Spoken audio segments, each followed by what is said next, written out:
This clip is brought to you by SaveWithConrad.com.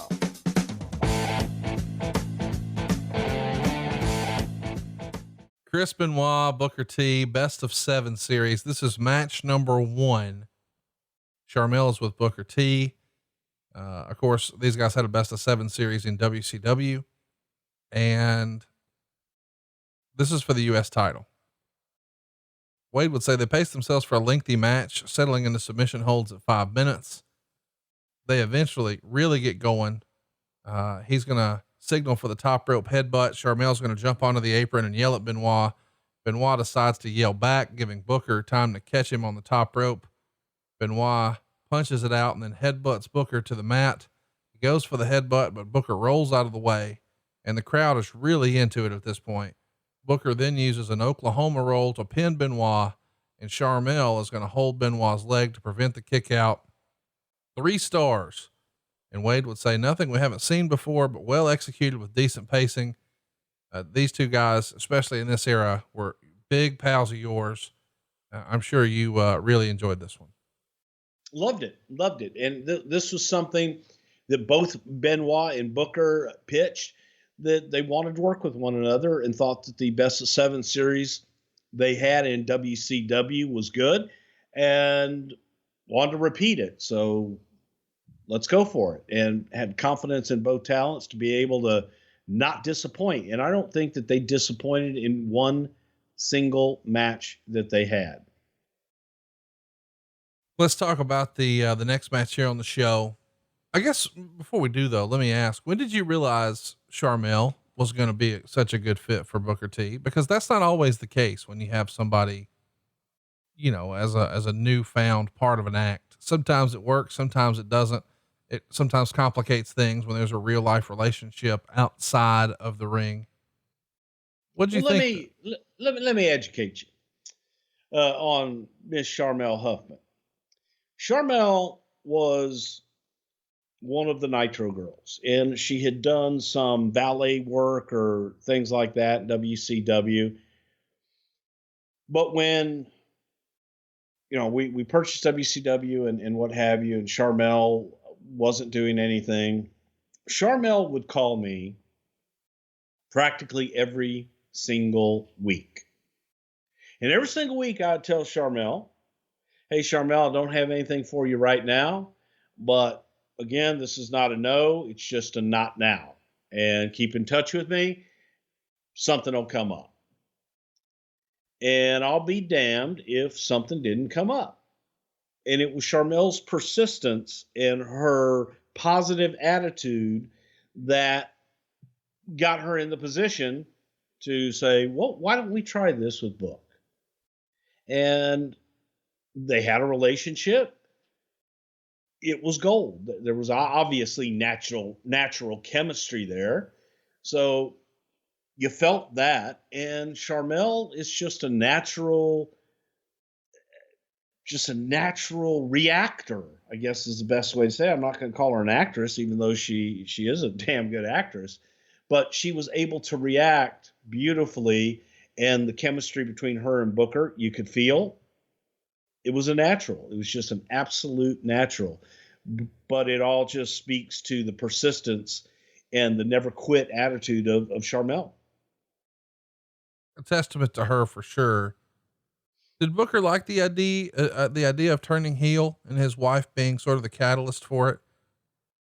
Yes. Booker, much like someone else I know, is a natural heel and embraced being a heel and just being able to get into that confident, arrogant portrayal of himself. So yes, Booker was a natural. You said someone else, you know, I mean, you're a heel. A natural. Yeah, heel. I'm a heel. So I know me. What, who are you referring to? I was referring to myself. And if you got a mirror there, check it out. Oh, I'm a heel too? Oh, you're a heel. Really? You're an ultimate heel. Well, I'm working baby. Don't look at me like that. Really? I'm just saying Unless you're looking in a mirror right now, pal, then yeah. No. I may be a heel. Looking at your monitor, yeah, you be looking at a heel.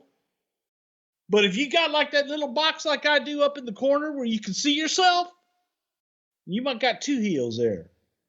So you're saying now, how in the world do you think I'm a heel? Because I got the internet fooled. They're thinking I'm working babyface, and you're saying, nay, I'm a heel. Yeah. Well, if anybody thinks you're a babyface, they'd be fooled then. Really? Really? What have I done heelish? Oh my God. First time I ever met you and walked into your house, you told me, oh, hey, make sure that you do this, do that. And just, instigating shit. Yeah. Yeah. You're an instigating heel. Okay. That's true. All right. I'll give you that. Yeah. I'll take it.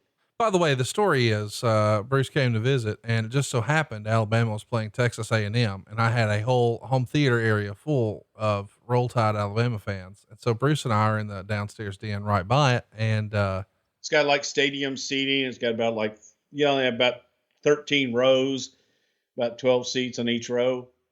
Anyway, you are not a football fan really, but I made sure to put a bug in your ear that if you started cheering for the other team, Texas A&M, and since you were from Texas, it could be believable that it would really liven up our little get together. And you did. And you took the quote unquote Iggy really well, and were the most hated man when everyone went home that day. Even though Alabama won and your team technically lost, they were still mad at you when they left. So it was a win. Yeah, exactly.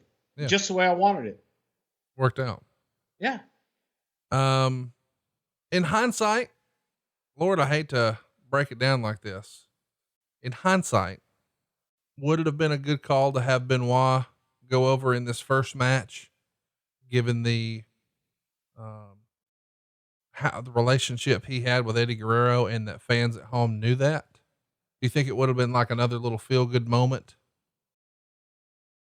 for one of Eddie's pals? Because you guys were doing that pretty regularly. Like whenever Chavo would come out, he'd be wearing the armbands and the fans would be chanting. And I feel like Benoit may have been in a similar spot, but we decided to go another way. Again, at some point, you've got to get back on point with your stories, right. And we needed to move and get back on point.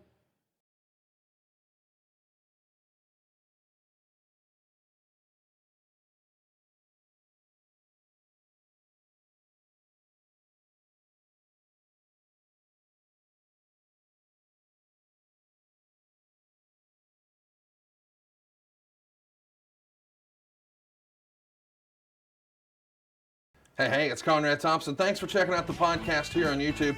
Be sure to hit the subscribe button and the notifications bell so you get a notice anytime we upload some new content. And go save yourself some money right now. If you're in a 30-year loan or you have credit card debt, it's not a matter of if I can save you money. It's a matter of how much. Find out right now for free at SaveWithConrad.com.